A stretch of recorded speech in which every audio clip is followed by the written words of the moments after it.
बिस्मिल्लाहिर्रहमानिर्रहीम। ये Young's double slit experiment जो हमने इससे पहले टॉपिक देखा था उसी की कंटिन्यूएशन है। पिछले लेक्चर में हमने ये देखा था कि कंस्ट्रक्टिव इंटरफेरेंस की कंडीशन वो क्या थी कि path difference integral multiple of wavelength के इक्वल होना चाहिए, यानी d sin theta is equal to m lambda, और डिस्ट्रक्टिव इंटरफेरेंस की कंडीशन थी कि d sin theta is equal to 2m plus 1 lambda by 2, या आप इसको ऐसे भी लिख सकते हैं m प्लस हाफ लैम्डा। ये 2 को अगर हम अंदर डिवाइड कर दें तो ये कैंसिल हो जाएगा और ये 1/2 हो जाएगा, सो m प्लस हाफ लैम्डा। ठीक है, तो ये हम पिछले लेक्चर में देख चुके हैं condition for constructive and destructive interference.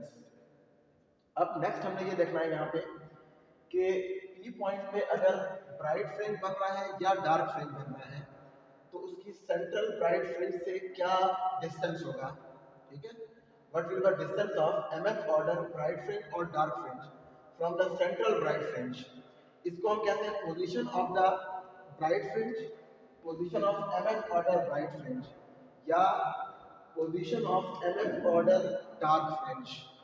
ठीक है, mth ऑर्डर डार्क फ्रिंज की क्या पोजीशन होगी, या अगर ब्राइट बन रहा है तो mth ऑर्डर ब्राइट फ्रिंज की क्या पोजीशन होगी। तो ब्राइट फ्रिंज की जो पोजीशन है उसको हम कहते हैं YMB। YMB का मतलब ये है कि ये mth ऑर्डर ब्राइट फ्रिंज का डिस्टेंस है from the central bright fringe. ठीक है, यानी सेंट्रल ब्राइट फ्रिंज से mth ऑर्डर, अगर P पे ब्राइट फ्रिंज बन रहा है mth ऑर्डर, तो उसका डिस्टेंस कितना है YMB। तो ये हमने डिटरमिन करना है पहले फॉर द ब्राइट फ्रिंज। तो देखें, वो डिटरमिन करने के लिए ये फिगर वही है जो हमने पहले देखी थी। यहाँ पे हम ये ट्रायंगल कंसीडर करें, ये वाली ट्रायंगल OPM, ये पॉइंट M का है इस पॉइंट में, ये वाली ट्रायंगल है। ठीक है, OPM ट्रायंगल। तो इस ट्रायंगल में हमें ये फाइंड करना है YMB which is equal to OP। ठीक है, ये हमने फाइंड करना है। तो ये फाइंड करने के लिए हम अगर टेंजेंट थीटा ले लें इस ट्रायंगल में, तो टेंजेंट थीटा हमारे पास होता है perpendicular over base, perpendicular which is OP over base which is OM। ठीक है, तो OM हमारे पास L के बराबर है और OP जो है ये YMB के बराबर है इस केस में। ठीक है, YMB mth order bright fringe का डिस्टेंस। तो ये आ गया हमारे पास।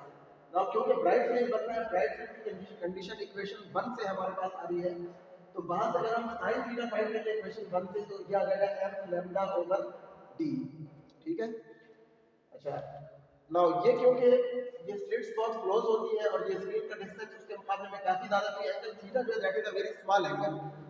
Under this approximation, small angle के लिए हम यानी स्मॉल एंगल के लिए हम ये अप्रोक्सीमेशन यूज करते हैं, टेंजेंट थीटा जो है ये तकरीबन sin थीटा के इक्वल होता है, सो दे आर अप्रोक्सीमेटली इक्वल। तो टेंजेंट थीटा की वैल्यू है YMB ओवर L और sin थीटा की वैल्यू इक्वेशन 1 से जो हमने फाइंड की थी m लैम्डा ओवर d। इनको इक्वेट कर देंगे हम और यहाँ से YMB हमारे पास आ जाएगा m lambda L over d। So this is the distance of mth order bright fringe from the central bright fringe। ठीक है, m lambda L over d, या आप ये कह सकते हैं it is the position of the mth order bright fringe. अच्छा, फिर है position of mth order dark fringe. इसमें हमने उसी तरह से करना है कि अगर यहाँ पे डार्क फ्रिंज बन रहा है P पॉइंट पे, तो हम इस डिस्टेंस को कहते हैं कि YMD। पहले हमने YMB कहा था फॉर द ब्राइट फ्रिंज, अब कह रहे हैं YMD, mth order dark fringe का distance from the central bright fringe. ठीक है, सेंट्रल फ्रिंज तो हमेशा ब्राइट होता है, तो उससे mth ऑर्डर डार्क फ्रिंज का डिस्टेंस क्या होगा, उसको हम कहते हैं YMD। तो ये हमने उसी तरह फाइंड करना है, टेंजेंट थीटा हम उसी तरह से लेंगे जैसे हमने पहले लिया था, लेकिन अब यहाँ पे हम sin थीटा की वैल्यू इक्वेशन 2 से फाइंड करेंगे जो कि डिस्ट्रक्टिव इंटरफेरेंस की कंडीशन है। ठीक है, तो डिस्ट्रक्टिव इंटरफेरेंस की कंडीशन से हमारे पास इक्वेशन 2 से sin थीटा आ जाएगा m plus half lambda over d। यहाँ d था वो d यहाँ पे डिवाइड हो जाएगा, और इक्वेशन 3 से टेंजेंट थीटा हमारे पास पहले mb था तो अब md आ जाएगा, b की बजाय डार्क, ब्राइट की बजाय डार्क फ्रिंज, सो बाय md ओवर l। उसी तरह से टेंजेंट थीटा और sin थीटा को हम इक्वेट करेंगे तो हमारे पास ये कंडीशन आ जाएगी यहाँ से कि mth ऑर्डर डार्क फ्रिंज का distance from the central bright fringe YMD ये इक्वल है m plus half lambda L over d। तो देखिए इक्वेशन 5 और इक्वेशन 6 इनमें सिमिलरिटी ये है कि ब्राइट फ्रिंज के डिस्टेंस में m आ रहा है लैम्डा L ओवर d, और डार्क में m प्लस हाफ आ रहा है लैम्डा L ओवर d, दोनों में आ रहा है lambda L over d lambda L over d। और यहाँ पे m प्लस हाफ आया जो डार्क फ्रिंज की कंडीशन में आ रहा था, और यहाँ m आ रहा है जो ब्राइट फ्रिंज की कंडीशन में आ रहा था। ठीक है, so this is the position of the mth order dark fringe from the central bright fringe. ठीक है, यानी सेंट्रल ब्राइट फ्रिंज से डार्क फ्रिंज अगर यहाँ पे बन रहा है तो उसका डिस्टेंस होगा m plus half lambda l over d। तो ये हो गई हमारे पास position of the bright and dark fringes. अच्छा, उसके बाद है हमारे पास नेक्स्ट इसी का पार्ट है कि फ्रिंज स्पेसिंग। फ्रिंज स्पेसिंग का मतलब है distance between two consecutive bright fringes और डार्क फ्रिंजेस, यानी दो कंसेक्टिव ब्राइट फ्रिंजेस का आपस में डिस्टेंस या दो कंसेक्टिव डार्क फ्रिंजेस का आपस में डिस्टेंस, ये हमने फाइंड करना है कि क्या होगा। तो देखिए, उसके लिए हम पहले ब्राइट फ्रिंजेस का फाइंड कर लेते हैं, उसको हम कहते हैं बाय डेल्टा बाय बी। ये डेल्टा बाय बी क्या होगा, ये होगा क्योंकि कंसेक्टिव का हमने आपस में डिस्टेंस फाइंड करना है, तो by m plus 1 bright fringe minus by mth bright fringe.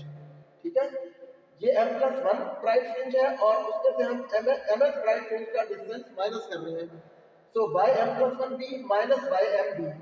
अब ये फाइंड कहाँ से करेंगे, यहाँ फाइंड करेंगे इक्वेशन 5 से। m की जगह m प्लस 1 पुट कर दें तो ये हो जाएगा बाय m प्लस 1 b, और ये क्या आएगा m plus 1 lambda l over d, और माइनस बाय m b क्या होगा m lambda l over d।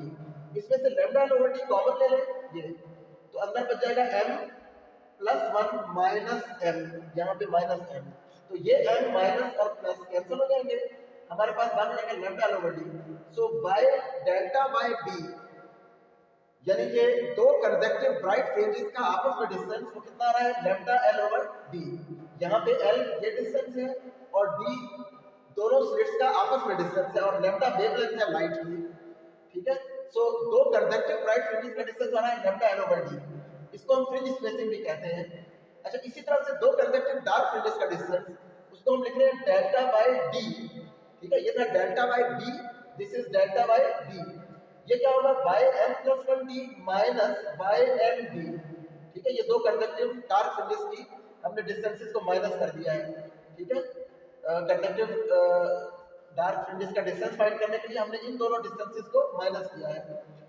तो m प्लस 1d अब हमने वैल्यूज पुट करनी है, फाइंड करनी है इक्वेशन 6 से, जो डार्क फ्रिंज की पोजीशन को शो कर रही है। तो यहाँ पे अगर m की जगह m प्लस 1 पुट कर दें तो हो जाएगा बाय m प्लस 1d, और यहाँ पे m की जगह m प्लस 1 पुट करेंगे तो m plus 1 plus 1 by 2 lambda l over d, और minus m plus 1 by 2 lambda l over d।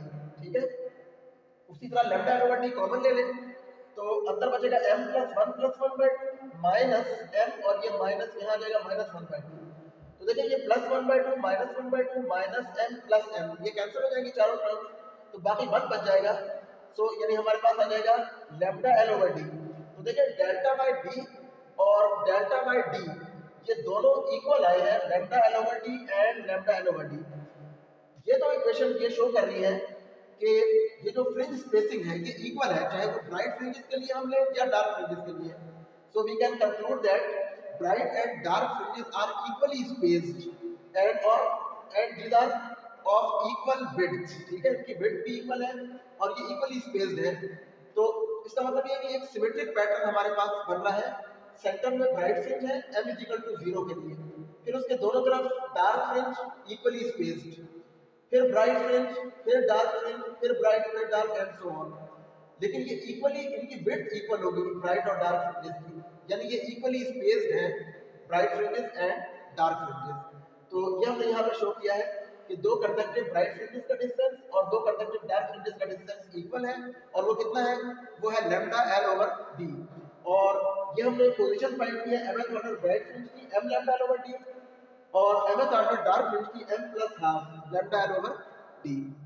ठीक है।